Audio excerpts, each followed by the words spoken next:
tuned into the Auburn Express powered by the Rapport. I'm your host, Mike Hughes. Thank you so much for making us your first listen of every day.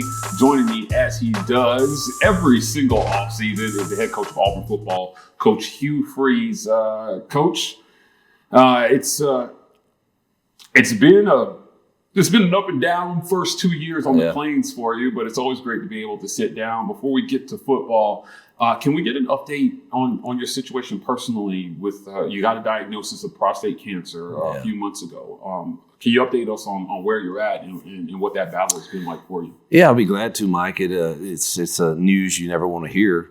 You know, when a doctor tells you have the C word, you have cancer. It's not anything that I was anticipating because I feel great. I don't, I didn't feel like I had any, sickness really, and just doing my normal blood work each 6 months, which I've done for 10 years probably, and they identified a little tick up in my PSA, and because of family history, they decided to go on and do further tests with an MRI and a biopsy, and it did reveal the early stages of prostate cancer. And so then you go to, oh man, what's next? And there's so many different opinions on how to treat it, don't treat it, be patient, and survey it. And I've gotten just hundreds of calls of people that have had it, gone through it. Here's what we did. And then obviously including some doctors in it that I really respect. And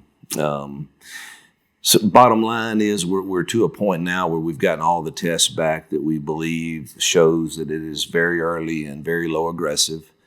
And I think Jill and I are at a comfortable stage to say we're going to survey it at least through the season, and then January have the same things repeated to see if God chose to heal it by diet and prayer, or it's still there and it has not changed at all, or it's time to remove it. So really will be no news from this point probably until January, unless my blood test does something strange that I'm doing every 3 months now. So if everything kind of stays as is, we're going to survey it and do a lot of praying and dieting. Jill's feeding me a lot of different foods right now. She's done her homework and a lot of reading, and then we'll kind of recalibrate and assess it in January. Coach, help our listeners out. 2 years ago, just a little over 2 years ago now, God, time flies, I was diagnosed with systemic lupus, and the symptoms look like a lot of other things, so it gets misdiagnosed, it gets missed. What were the first things that you started experiencing that let you know I need to go to my doctor and have them run blood tests or get checked? And how did they know? How did they get there? Truthfully, I have no symptoms, zero. And it was just through a normal 6 month, every 6 months I do my blood work, and my PSA went from 2.9 to 4. Which 4 is still kind of within the regular range, but they didn't like the uptick combined with my family history of having a brother that has already had prostate cancer and a dad that has had issues with that also. And so that led them, let's go on and be early and test. But as far as symptoms, I had zero. Wow. Didn't know it at all, just a regular blood test, and that's what led to. And I still don't feel anything. I don't feel like I'm sick. Well, my back hurts all the time. But I think that's just old age. I can tell you that. Well, we'll pray that again you continue to feel symptomless. I think it's important, and I appreciate you sharing that story. It underlines the importance of going to get regular checkups to get that early detection. I've told our whole staff and all my friends that check on me, be sure you're doing your blood work, because truthfully, prostate cancer is not something that we should have a shortened life from. If you're going to have one, this is the one to have. Yeah. And so it's just about catching it early and being on top of it. So I encourage everyone to continue checking. Thank God for the doctors that will see something that looks abnormal and say, let's look into that. Yes. I tell you, not everybody's blessed with a doctor that will look a little deeper. Yeah. Moving on to football, Moving on to football, Coach, recruiting. Recruiting on the Plains has been off the charts. Now, you made a statement, and I make notes of everything you say. In your opening press conference, you said, if we're not in the top 6 or 7 in recruiting by year 3, everybody here is going to be looking for a job. Yep. You didn't even wait till year 3 to get there. You guys have done a fantastic job in recruiting. Take me through that process. Like you stacked the deck around your QB for this season, especially at wide receiver. We'll get into that later. But, what's making Auburn such a monster in recruiting right now? Well, Auburn has always been a top 10 job. I see it that way. And heck, they're one of 6 programs to play for 2 national championships in the last 13 years. And so it's proven it can be elite. Well, how do you do that? It's not some secret, truthfully. You look at the teams that are doing that, those 6 that you mentioned, and the ones, they all have top 10 recruiting classes. Yeah. And they stack them. And there's no way possible that you can say that I don't care how good our coaches are or whatever, but man, if our roster is not on that same level, you're not going to compete for that. And so you start right there. We've got to recruit top 10 classes. And truthfully, Mike, I don't think there's a huge difference between the number 1 class and the number 7 class. I agree. It's not a huge difference. It's now, all right, who can take that class and build the right chemistry and culture and development? And so that's where we have to come into play. Well, we've had 2 chances to have a full year recruiting, and we've been in the top 10 in both classes. So our roster is better.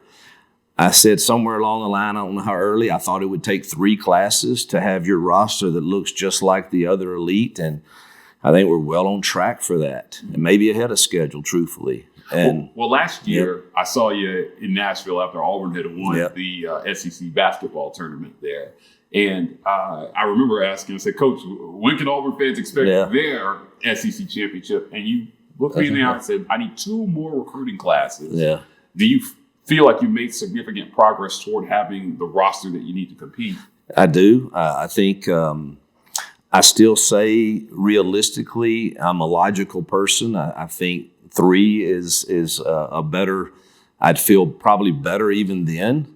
But I do think with the portal additions and the 2 classes that we've had, there's no reason why we shouldn't be competitive this fall.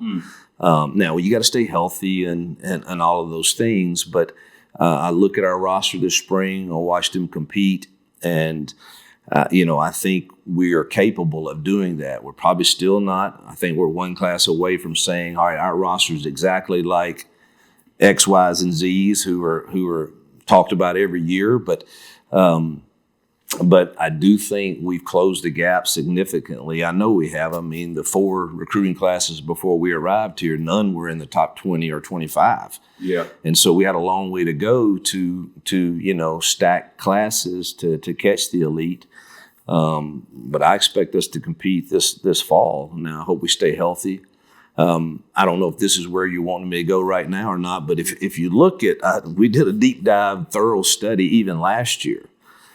If we were better in red zone scoring, turnovers, and critical downs on defense, and special teams, and particularly field goal unit, I think we win 4 more games. Yeah. And you're looking at a 9-win season. Yeah. And I mean, I don't think I'm not making light of any other teams, but I'm just saying to you, when you watch those games, if you don't turn it over and you make these field goals at these points, there's 2 of them that put us up 10 points in the SEC games, and then you get to kick the ball off, and they have to go 75 yards to score. Yeah. And that doesn't happen a whole lot in our league. And if it does, it takes some time typically. And in both those cases, we miss. They get the ball at the 30, 35. We stop them, but they're at the 50. They pin us inside the 2. Then the field is flipped the next one, and they score, and the whole game changes. And not to mention our turnovers. You can't do that.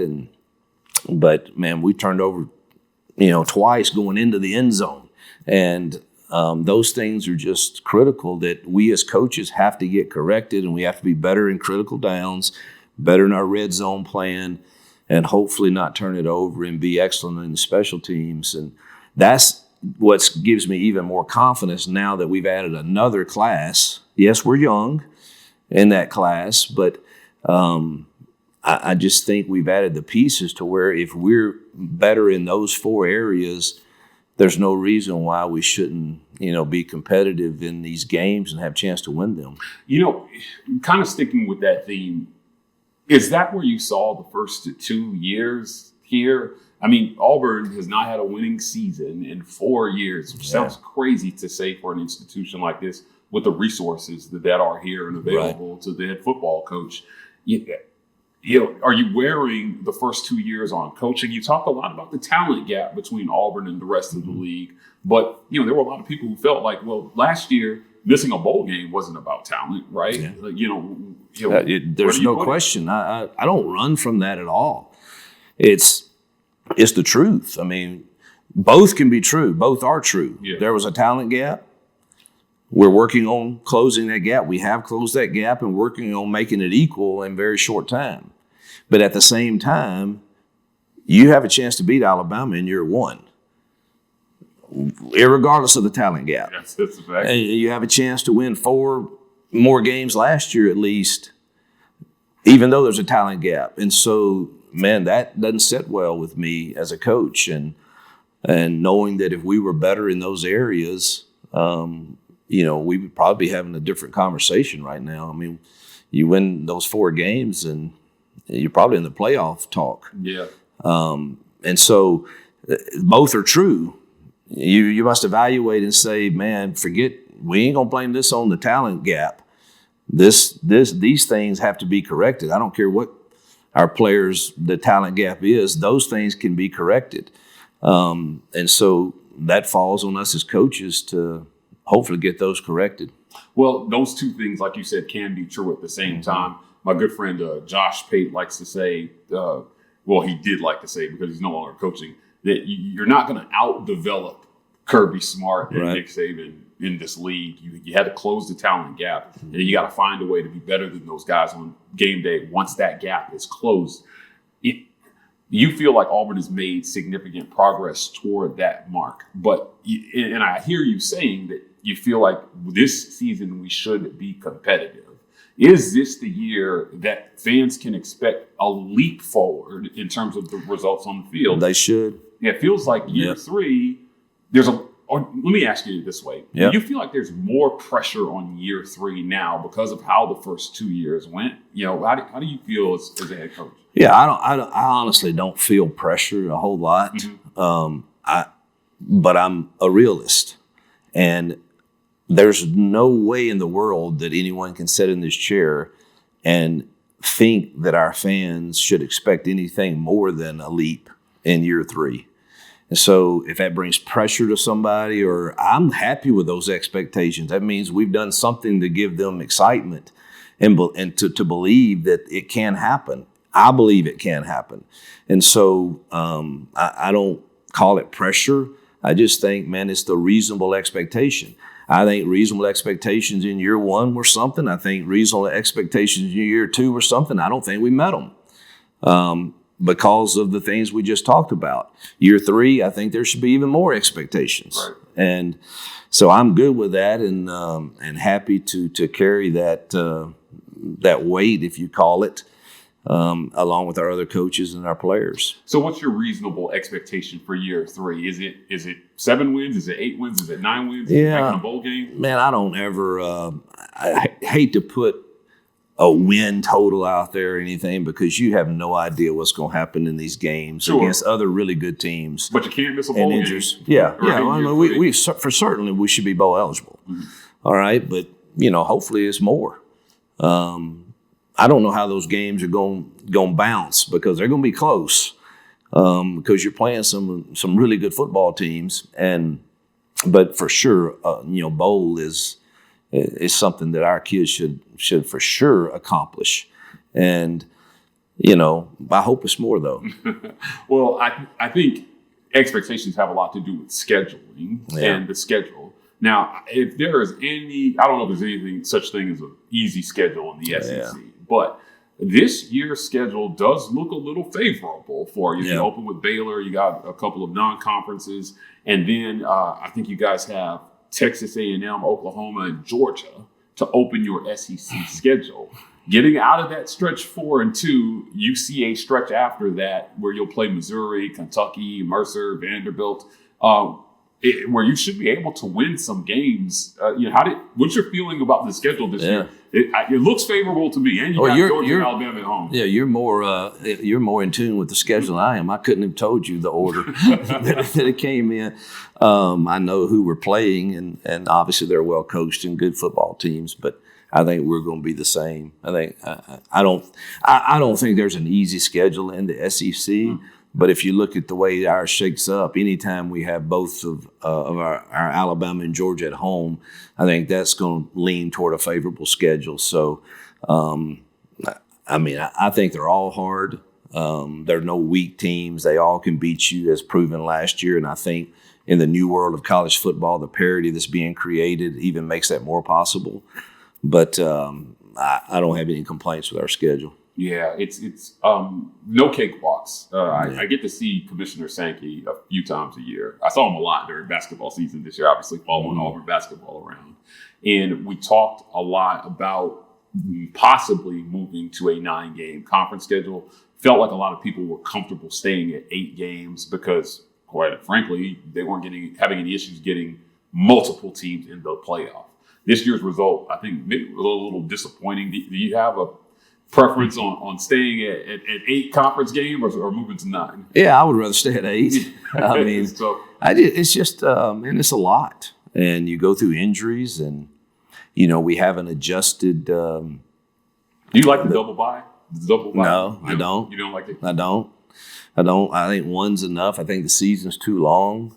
I got a lot of thoughts on that, but I think that the perspective needs to change from even for our fans and hopefully our administrators. But this is no longer. I don't think you're going to see many teams just run the table every year and be at 12-0 and 11-1. I think if you look at the NFL model, well, the parity that they have is because of the way they do things and the rules they have around it. And we can say what we want, but we're more leaning toward that now than ever before. Wish we had some more of the rules that they have, the structure that they have, but you got to have a reason to have hope. I mean, you have an NFL team that loses 6 games or 7 games and can make a run to the Super Bowl. Yeah, we've seen a wild card team. And in college, you have that in baseball, you have that in basketball, where you're going to have a chance, and that gives fans hope. And football has got to start. We've got to start, I think, changing our mindset. Now, the best thing that could happen for me and our coaches, and we've already said we want this, is you take 8 of us at the end of the year, do away with the championship games, and our top 8 play the top 8 in the Big Ten. And we see who advances from those 8 games to the playoffs. And I think that would be, but that gives 8 teams like basketball and baseball. It gives our fans hope. I mean, you have an 8-4 season, and you're a really dang good football team. Particularly if you're going to play 9, plus whoever else you have in a Power 5. Whether it's, I think we're trying to get a deal with Notre Dame done, which I hope happens in time. Oh, and really? So, but for coaches, if we have hope that. We're not disappointed in 8-4. Yeah, we wish we could have won them, but man, good gosh, we look at the schedule we played, and so I think I just wish there was more opportunity to give hope that you're going to the playoffs Later out of in the a season, a 16-team league that's one of the best in the country. And the only way I would know to do that would be. We're taking our top 8 and playing somebody else's top 8, and that would draw huge TV exposure and money. And whether or not it'll ever happen, I don't know. But our coaches sure would be for it. Well, the investment in this league is unlike any other league. Yeah. I think the SEC has been blessed with great leadership. Former Commissioner Mike Slide handed the baton to Greg Sankey. I think he's done a phenomenal job in continuing to grow the product, the SEC product. Not only in football, but also now in basketball. Yeah. Women's basketball is becoming one of the best leagues as well, too. Part of that investment is NIL, and it has changed. I've been wanting to ask you, is it surreal to see conversations happening now around money that would have gotten you fired 8 years ago? I mean, the way we're talking about NIL right now, I just can't help but think we were exiled. You're talking about, I went through an NCAA case at Ole Miss, and the stuff that is in that case right now is legal. Yeah. Well, it ain't even close to what we're doing now. Yeah. Right. But so it is surreal. It's different.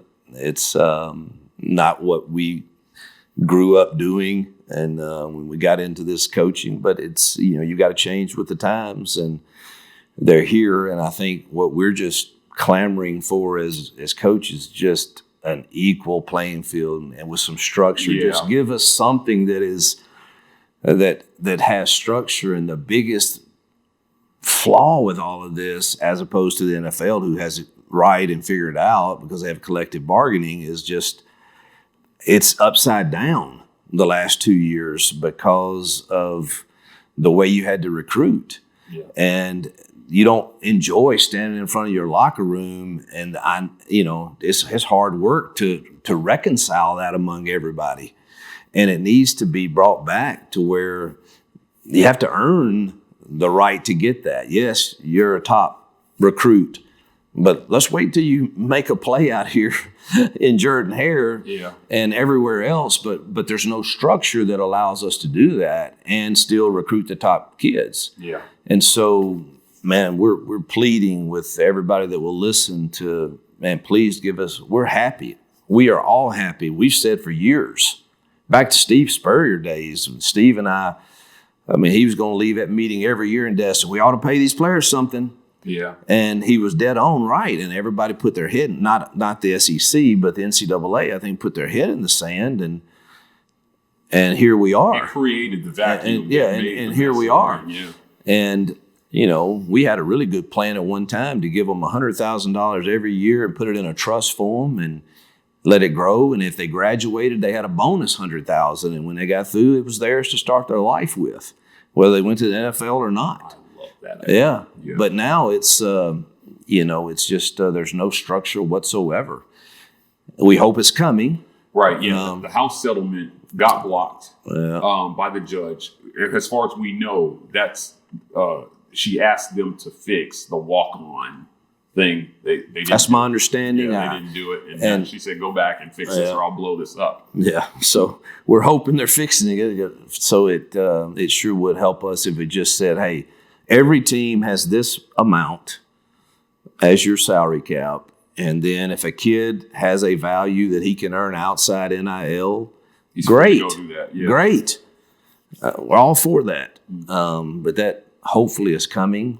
Because it takes the I think maybe the onus off of you to provide, to talk money if the money is even, and then just go back to saying we have the best opportunity to play football, doesn't it? And it goes back to relationships and our environment and the things that you want to recruit on. The things you want to recruit on, because now, I mean, everybody can choose to do it differently, but I've sent my player personnel guys and my general manager to different NFL teams that were willing to work with us and show us, all right, how do you break down your squad? And, we're well prepared for that day if it comes. We're going to put 21% in the D-line room, and we're, 8% in the running back room. And but it's going to be so drastic, and we really need a public it doesn't need to come from us coaches, but we need a public a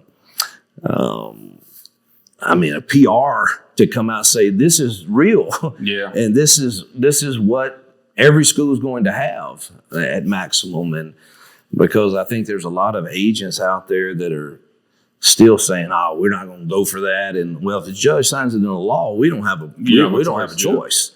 Yeah. And so hopefully that will happen sooner than later.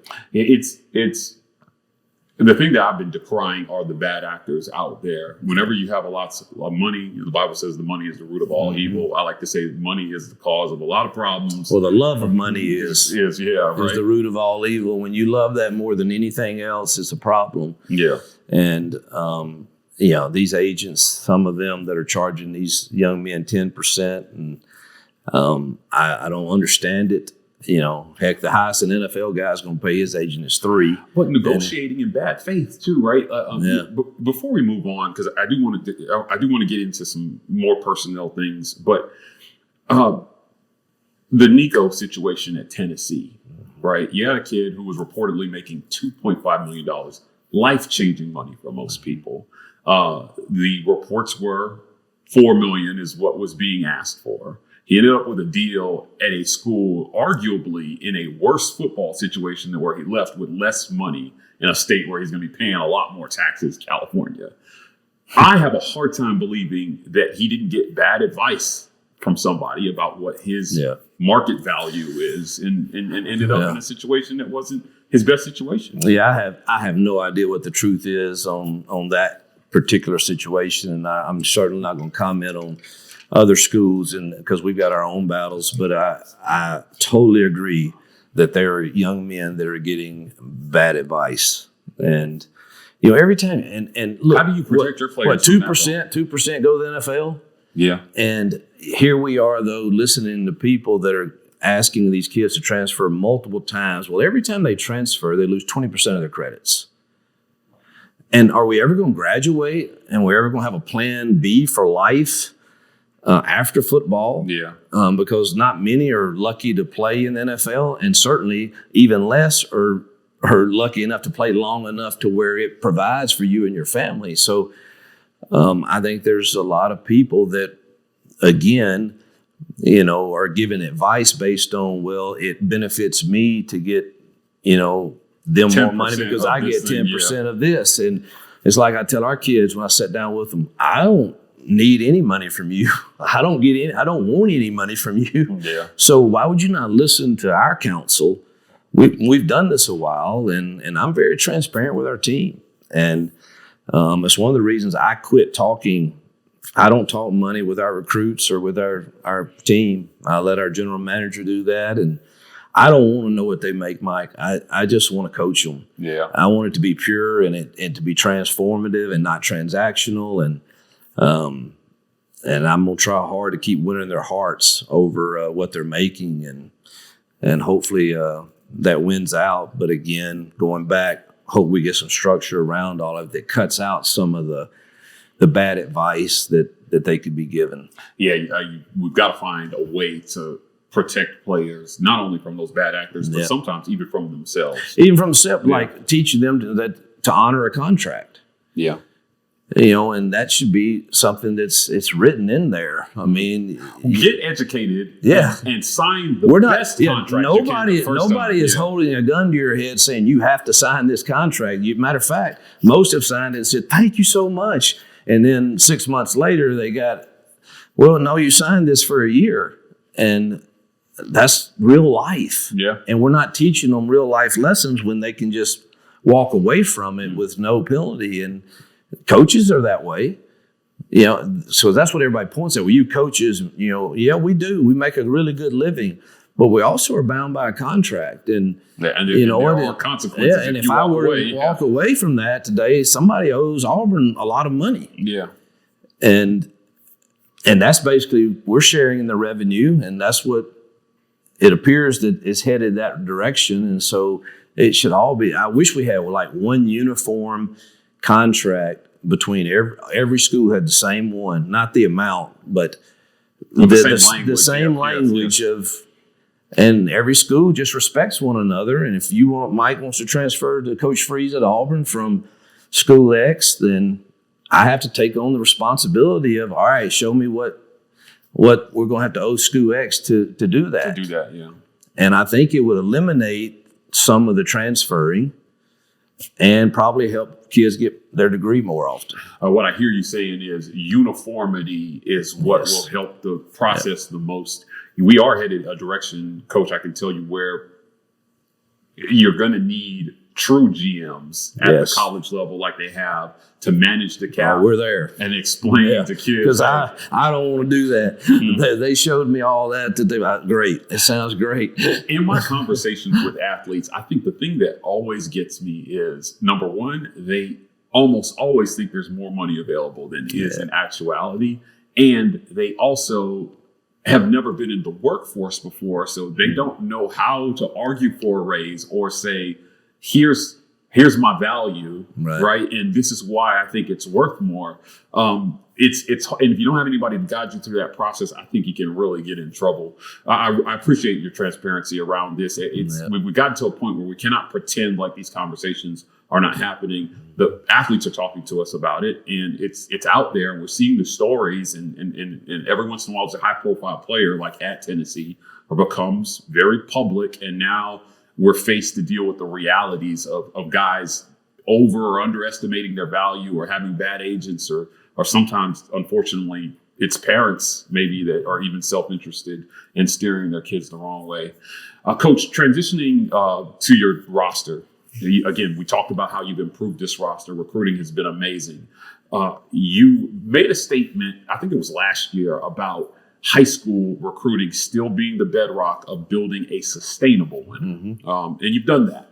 But the portal also helps you fill gaps. You've gone to the portal again for QB and Jackson Arnold.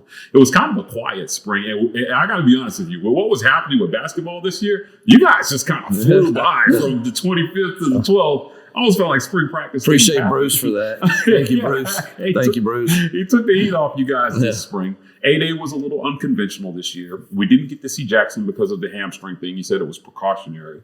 But talk to me about Jackson Arnold. This is a former five-star guy that comes in from Oklahoma. Well documented what was happening there offensively. He's got big-time talent. It feels like this is your starter come the fall. That's what he was brought here to do.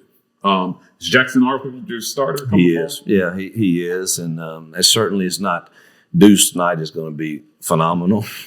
I believe that. He had a great spring, too. He had a great spring, and it was a joy working with him. He is one of the more accountable freshmen, no excuse making, wants to learn, wants you to coach him, and has a big-time arm and talent. But Jackson is, I think, the right move at this point for our program. I knew him out of high school. I thought he was freakish then, and I just think he needed a reset to get him in a different environment that could restore his confidence. Yeah. And I think we took a big step toward that in the spring. And I love what I saw from him. He's got the legs to extend plays, and his arm can make every throw. And I think the receiving room helped him gain confidence.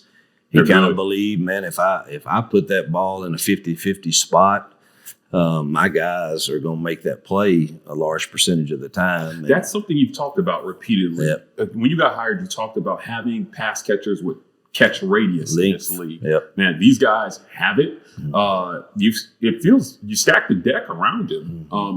Is that one of the things that was attractive to him in coming to Auburn? Is looking at the receiver room and saying, "I'm throwing these guys." I think it was us and two other schools that were really in the running. I'm sure others wanted to be, but I think our receiver room was a big factor. It might be the best in the conference. I think it was a big factor in him choosing here. And, and that's kind of the way we built Ole Miss, truthfully, too, is, in our system that we run, we're not going to be very good if we're not winning some one-on-ones.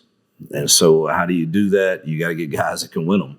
And sometimes that one-on-one, if the field dictates that I should play on the left side I call it field 1, 2, and 3. I mean, I should play on this field. But, this league, some of the better athletes are those corners. And so it's not like he's going to be wide open. Right.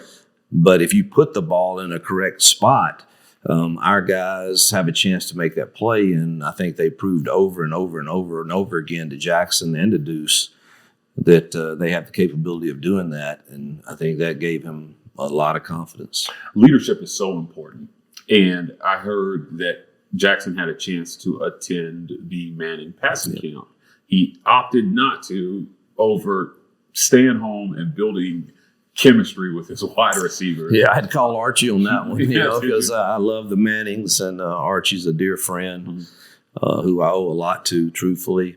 And so anytime the Manning name is a part of something, you want to be attached to it because it's usually really, really good. And Jackson's already been to it once, and he just, but it's hard for me to argue with Jackson when he sits down with me and I say, "You sure you don't want to go to the Manning passing camp?" And he just said, "Coach, I really think, man, at this stage in my career, the most important thing I can do is be here with our team, getting ready."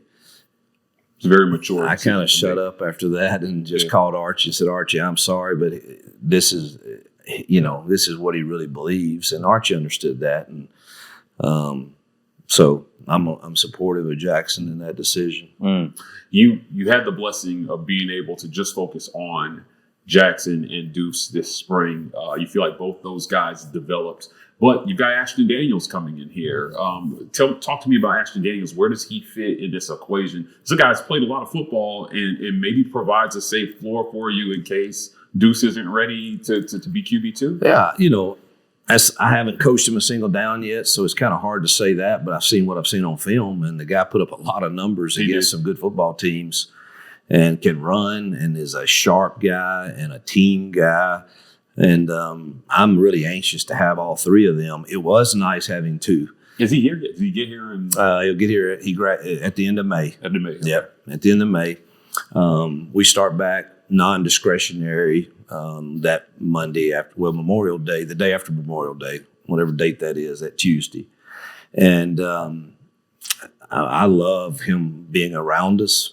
He couldn't work out, but he came on his spring break and because he's from Atlanta and just came here and would be around us. And I'm excited about him. And that guy can run now. And so I think he gives you some options there, whether it's, we want to save Deuce, or whether it's, hey, we need to let's run this and that. And I think he gives you some options, though. It feels like what you're saying is he understands what his role is, and you've got a QB room with three primary guys that have already bought into what their potential roles are for the season. Feels a little rare, right? You're saying Jackson is your starter, and Deuce is your future, and and I'm sure Ashton's he just wants to compete, and obviously, coming out of spring, I thought it was important that we're pretty set on who our starter is, and Ashton wasn't here. So he gets that. But I think he's going to come into fall camp and compete, and we'll see what happens with it and see what his role really is. But he's totally open to that. Man, just let me compete and play at Auburn. And so I'm excited to have both. I think one of the discussions that's interesting are we going to carry 3 quarterbacks? Are we going to carry 4 quarterbacks?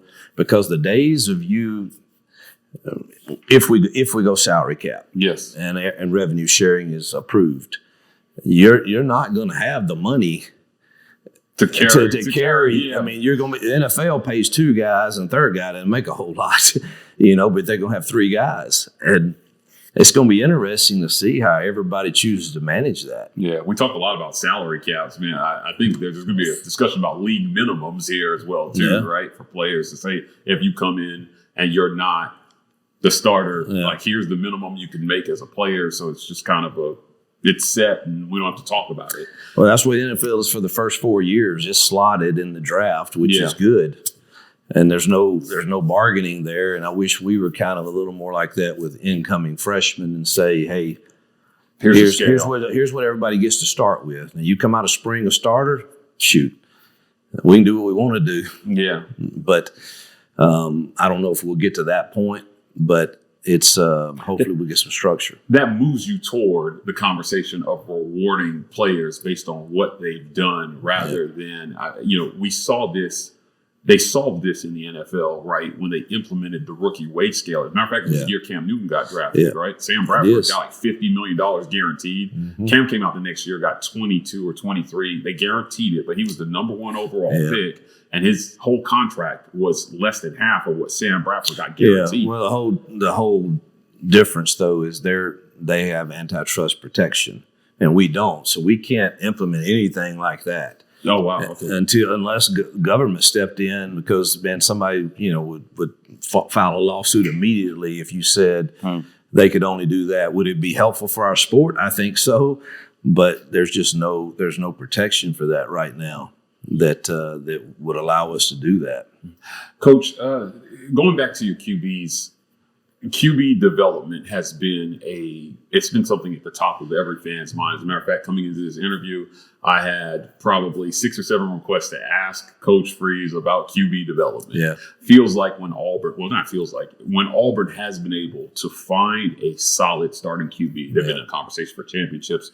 Jason Campbell, who you know well, probably working with On to Victory. Yep. Cam Newton obviously had one of the best seasons we've ever seen. Nick Marshall, Jarrett Stidham. Yep. Bo wasn't able to do it here, but he had that sort of talent. Mm-hmm. And we saw that manifest at Oregon. How close is Auburn to having the QB play needed to compete for championships? It feels like in today's college football, really hard to compete without dynamic QB play. You've stacked the deck everywhere else. You've got one of the best wide receiver rooms I've ever seen on the Plains. You've got 2 solid running backs in Jeremiah Cobb and Damari Alston that should do well in this league. You beefed up your offensive line with Xavier Chaplin and Mason Murphy coming in. These guys look great. Is that QB piece where it needs to be, you think, for you to be maybe even where South Carolina was last year, kind of going on a run at the end of the season? Well, we're going to find out. I think so. But until we prove it, it's hard to really say. But there's no question in my mind that Jackson has the talent to win games in this league. Mm-hmm. And there's certainly no question in my mind that Deuce can be developed into be an elite quarterback. So yes, we have the pieces in that room right now. Now we've got to go see Jackson do it on game day and take care of the football and lead us to victory, because without great quarterback play in this league, you're not going to win. Yeah. And so, but I'm confident that we've got the right guys in that room right now. Receivers, obviously Cam Coleman. I went to high school with his dad at Central. Bobby is a character. Cam is one of the best receivers in the country coming into this season. But you have some other guys in there, too, that are really good. Malcolm Simmons was a guy that you talked about last year. You love that he goes 200 miles an hour, just sometimes last year was doing the wrong thing.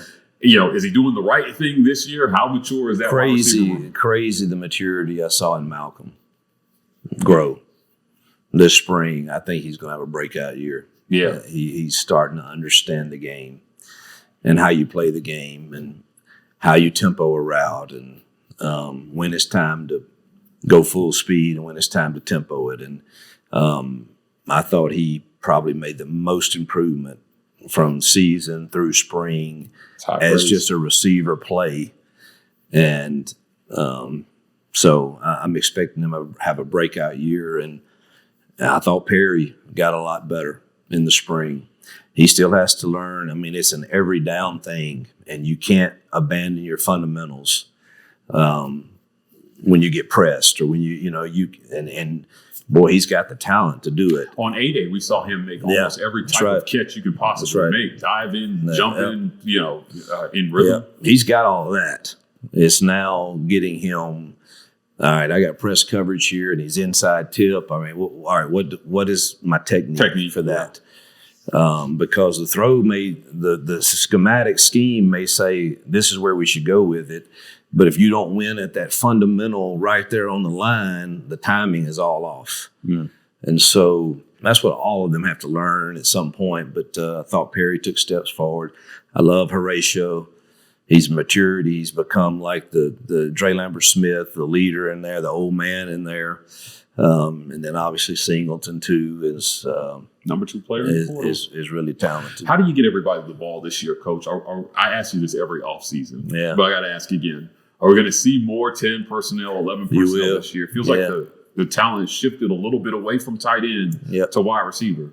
Yeah, you know, we'll be 10, 11, and 12. And I hadn't been any 10, truthfully, here at all the first 2 years. Yeah, we haven't seen it yet. Yeah, so you'll see it this year. Okay. Yep. All right. That shows a lot of trust in your quarterbacks. Yep. If you're going 10 personnel, right? You feel like, hey, these guys can step back and deliver the football and get the ball in their hands. It not only that, but I think it also says I think our O-line can, you know, they got to make a decision in 10, you know, are they playing nickel personnel or dime personnel or 5-man box, 6-man box. And, you know, our line's got to handle whatever box they give you, but light boxes should provide for us to be effective running the ball. Now, that means our receivers are making plays if it's a light box because they're going to keep some folks out there. Yeah.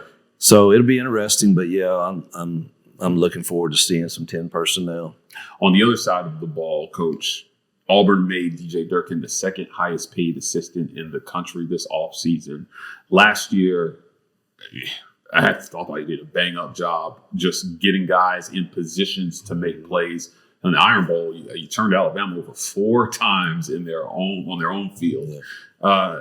This year, in my estimation, I think Auburn projects to be a top 15 defense. You know, God willing.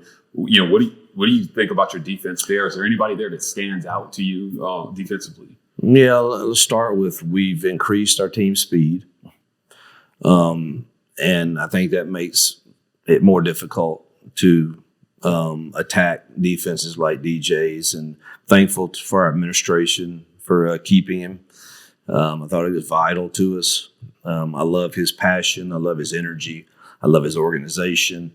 He is on top of everything. He's a great recruiter, along with his defensive staff. And so I'm glad we kept him. Can I interject something? Yeah. Mm-hmm. One of the things that we have been told repeatedly about how he runs practice is what you said, organization. Mm-hmm. They describe defensive practice as organized and meticulous and detail-oriented.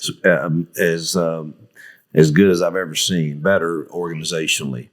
I've coached some really good ones. And but man, the way he organizes the reps that they get is really impressive, and I lean on him a lot to let's talk through this practice schedule and let me hear other ideas. And so I think he, and the most important guy in the building is Dom, our strength coach. Yeah, and then and DJ's he's pretty important because of the role I see myself in on offense, where he's kind of, you know, I'm not going to be in there very much, and I trust him and I trust that staff. So, and we increased our team speed. And then if you talk about the standout guys, I mean, you start with Keldric Faulk, who's not only a great player but a great leader, great team guy. He should be all SEC this year. I would think so. And so we're inside. We have a lot of depth, but some of it's youth. You know, I think Crawford and Dorian and Malik are going to be really, really good, and Jared. But, you know, they're babies now. You know, they haven't done it at this league yet. So we brought in a little more depth there in the maturity, because you got to play great at quarterback. You got to play great on the D-line in this league. And I think we added speed in the back end. And those 2 freshmen we signed are going to be really, really good, and Winters and Fagans. Yeah. I wish we had a little more length on the edge, but we'll keep recruiting to that. But I think those young linebackers are going to be good. DeMarcus Riddick, and he's an athletic dude and can run. He played a lot last year for a young guy, and kind of maybe in the same vein as he's my Malcolm Simmons of the defense. Yeah, right. He didn't go through spring because of surgery. Yeah. That's, again, for my soapbox, if I can throw one more out there, get rid of spring practice and give us 10 OTAs in June where everybody's healthy. You come out of season, you have 10 surgeries in January every year, and you never have them in spring. And I don't know why we keep doing this antiquated schedule. But, man, we ought to have 10 OTAs in June where you have every one of your signees here, the portals are done, you have your team, and everybody's healthy from their January surgeries. So I wish we could do that, but we didn't have Riddick in spring, but I anticipate him having a breakout year like Malcolm. I agree with you there. Yeah. He's just so athletic. Yeah. He's fast. Maybe overran a few plays last year defensively. Not able to harness that athleticism. I remember, man, as soon as you said that, I have this flashback of Missouri on that. He had a sack dead to right. Right dead to right, yeah. Oh, man, just a great family as well. Yes, too. They're a great Auburn family. Let's close out here. I got a couple of fan questions I want to get to before we get out of here, but I do want to talk to you about expectations for this upcoming season one more time. What's a successful season for you in year 3? For sure, bowl game, and then that we win those our fair share of those 50-50 games. I don't know what that means at the end of it, but that would be, my expectations are pretty high that we're going to be in every game, and hopefully we find a way to get some of them go our way. Yeah. We have a listener. He's DKong24 2003 on YouTube. He says, question for Hugh Freeze. Auburn has historically been known as running back U. In your ideal scenario, what does Auburn's run game look like? And is it a means to just keep the defense honest, an ever-present option with RPO, or a feature of the right talent? What does Auburn's run game look like in 2020? Well, I've always, you can look at our rushing yards. I mean, we were third in the league last year, and maybe first or second the year before. So I think I believe in running the football. I don't think you win games in this league without rushing it. I just don't believe in running against bad boxes. So a lot of that's dictated on how are they playing this game. Yeah. Now, we've had to manufacture a bit, particularly in year 1, some in year 2, where, all right, we got to run it no matter what here, so you have to get in 12 personnel, and here's how you're going to handle that. And but ideally for me, at the end of a game, if we were 50-50 run pass and we averaged more than 3 yards a carry, I'm a happy man. Yeah. I think that looks pretty good for success. And I like to have a 1,000-yard rusher every year, which we've had both years here. And so I believe in running the football, and I believe in finding a way to create a box that's advantageous for us to run it.